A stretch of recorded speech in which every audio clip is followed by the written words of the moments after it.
वहां पर समझ में भी नहीं आ रहा। मेरा कॉस्टिंग का पेपर, मैं आपको जेन्युइन में कॉस्टिंग का पेपर पहले तो फटी हुई बराबर है। मैं आपको बताऊं मेरे को कॉस्टिंग कहां तक याद था, मटेरियल। तुम्हारे साथ भी वही है क्या? मटेरियल तक के पूरा याद, मतलब कितने चैप्टर दो।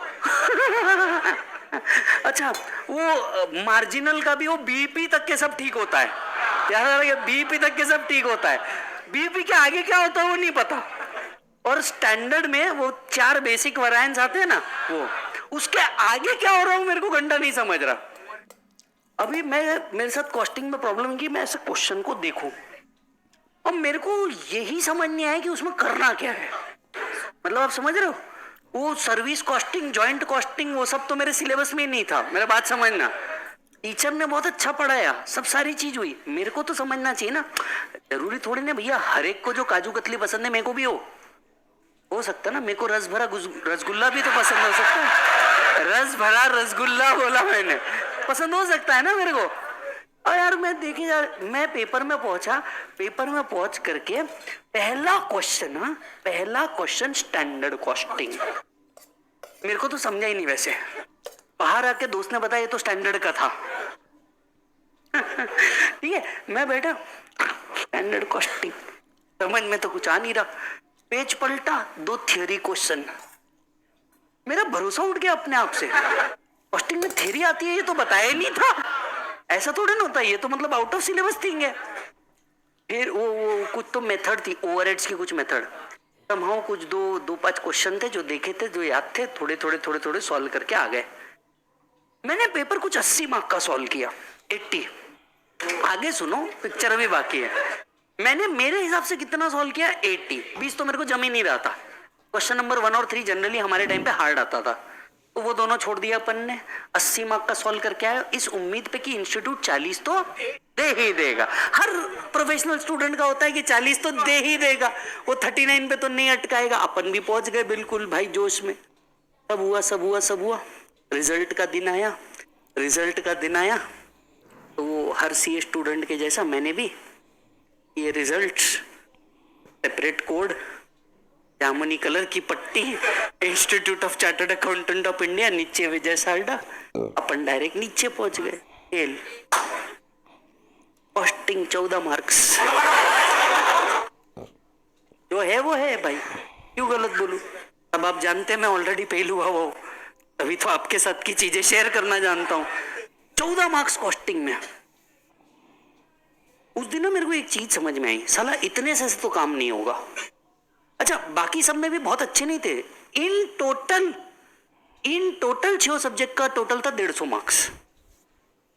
6 सब्जेक्ट का टोटल ही कितने मार्क्स था, 150, जिसमें से मेरे को ऐसा था कि यार टैक्स लॉ अपन तो बहुत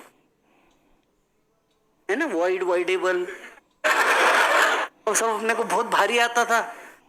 जब मैंने देखा ना बेसिक गलतियां, अच्छा फिर क्या हुआ, फेल हो गया तो अपने को ऐसा लगता है कि यार 80 मार्क का सॉल्व करके आया था, इनने 14 ही मार्क्स दिए, मैं रीचेकिंग को डालता हूं।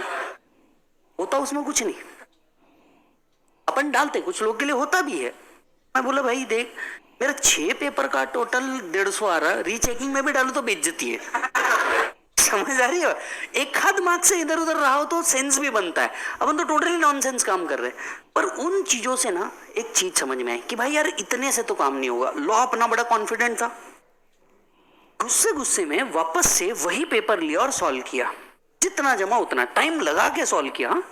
कि भैया सॉल्व किया, मैंने देखा वही पेपर जो मैं ऑलरेडी देख चुका हूं उसी को सॉल्व करना मेरे को लगे 5-5.25 घंटे। मेरे को एक चीज समझ में आई, 5-5.25 घंटे लगने के बाद मेरे को एक चीज समझ में आई कि साला मेरे से टाइम मैनेजमेंट नहीं हो रहा। अब ये क्यों नहीं हो रहा, क्योंकि मेरे को पता ही नहीं है स्टेप के बाद कौन सा स्टेप लेना है। मेरे से टाइम मैनेजमेंट नहीं हो रहा। तो टाइम मैनेज करने के लिए क्या किया, there is a simple way. आप लोग में से बहुत सारे बच्चे मेरे को पूछते हैं सर टाइम कैसे मैनेज करें। बेवकूफी, टाइम मैनेज करना ही नहीं पड़ता। अगर आप एक ही चीज को कम टाइम में करना जानते हैं तो दैट्स ऑटोमेटिकली टाइम मैनेजमेंट। तो सेम चीज को अब क्या करा, दनादन सॉल्व किया। जब मैंने 8-10 क्वेश्चन सॉल्व किया तब मेरे को समझ में आया कि यार हाँ मेरे को कौन सी जगह पे टाइम नहीं लग रहा है और कौन सी जगह पे टाइम लग रहा है। बराबर है। अब मैंने जैसे ही वो चीज करनी चालू करी, मेरे को फर्क दिखने लग गया। वापस से पेपर उठाया, वही पेपर को फिर से सॉल्व किया। अगेन इसके अंदर में मेरे को 4 से 4.5 घंटे लग गए।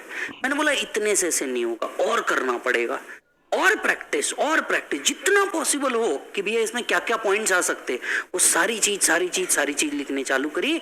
और उसके बाद मैं 3 से 4 बार खुद अपने आप, हमारे टाइम पे टेस्ट पेपर नाम का कंसेप्ट नहीं होता था, बराबर है, तो हमको ही क्या करना पड़ता था, लिख करके इवेल्युएट करना पड़ता था कि भैया कितने टाइम में हो रहा है और क्या हो रहा है।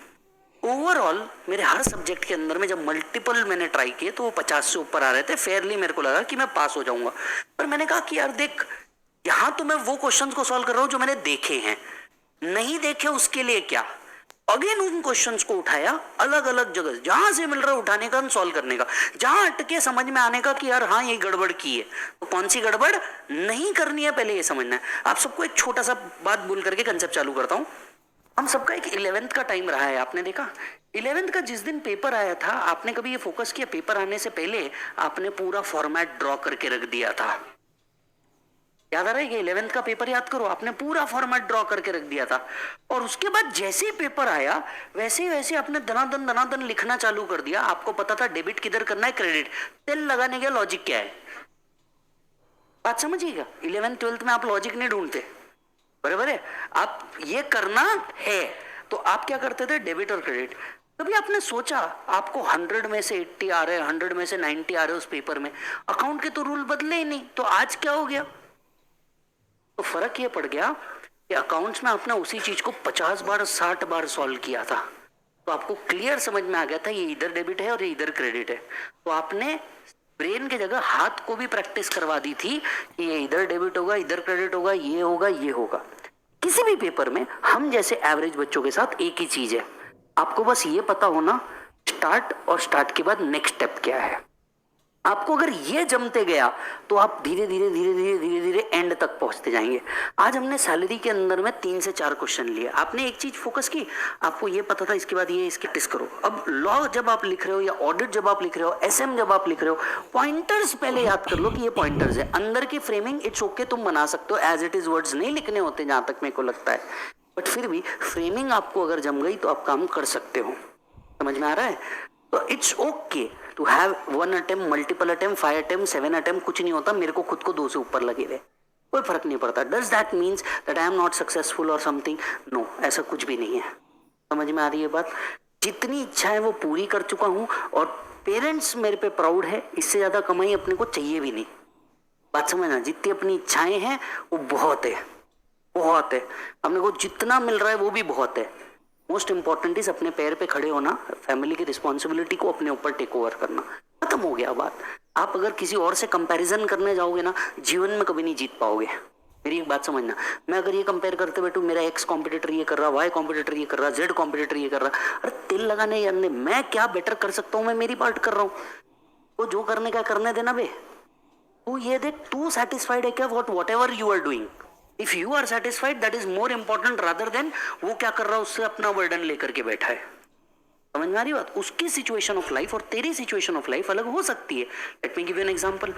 हो सकता है कोई अभी मेरे जो कॉम्पिटिटर बैठा हो, मस्त बैठा हो, आराम से बैठा हो, आज क्या कर रहा होगा बेचारा, वो बाकी के बना रहा होगा कि नए जो बच्चा है उसको पास होने के लिए। मैं क्या कर रहा हूँ, दिन भर से फास्ट ट्रैक चला जा रहा हूँ। व्हाट इज मोर इंपॉर्टेंट, मैं ये देखते बैठू कि वो क्या कर रहा है, या मैं ये देखूं मेरे को सेटिस्फेक्शन किसमें? मेरे को सेटिस्फेक्शन जो बच्चों का गया है वो वापस ला करके खड़ा करना है, मेरे को एक्स्ट्रा टाइम करना है। बाकी मेरे को क्या तकलीफ है बे, जो बच्चा खुश होगा वो ऐसे ही 10 लोगों को बोल देगा, मेरे को फिर एडवर्टीजमेंट का काम नहीं पड़ेगा। ये आपके लिए इंपॉर्टेंट है। और हम सब एज ए ह्यूमन बीइंग ये समझे, being satisfied is the most precious thing in the world rather than being contented. समझ में आई बात? सेटिस्फाइड होना ज्यादा जरूरी है। आधे से ज्यादा लोग जिनने बहुत वेल्थ कमा ली वो पीस ढूंढ रहे। वो क्या ढूंढ रहे? पीस। तो मतलब अल्टीमेट गेम क्या है? पीस क्यों ढूंढ रहे भैया? What you are satisfied for, getting it or not? तो let's work on it, let's work out. कुछ नहीं होता बेटा, वापस से वर्क करेंगे। यस और नो? अभी सब कुछ टूट गया तो भी जोड़ने का हुनर रख। अगर अभी सब कुछ टूट गया तो भी जोड़ने का हुनर रख। जो तेरा है वो तुझे जरूर मिलेगा, बस तू सब्र रख। समझ में आई बात? जो तेरा है वो तेरे को जरूर मिलेगा, बस सब्र रख। किसी को जल्दी मिल जाएगा, किसी को लेट मिलेगा, पर मिलेगा जरूर, ये बात याद रख। समझ में आई बात? चलो लेट्स